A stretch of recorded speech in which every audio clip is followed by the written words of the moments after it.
Hello there guys, in this video I will show you how to create WhatsApp group.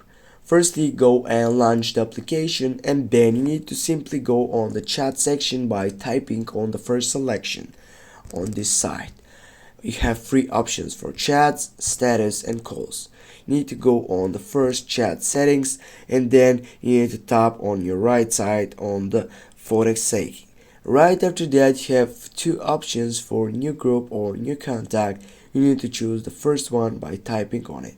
Now you need to add participants in this group.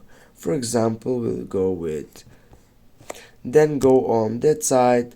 Now you can type a group name, then go on your tick site, and now guys, with this we have created a WhatsApp group.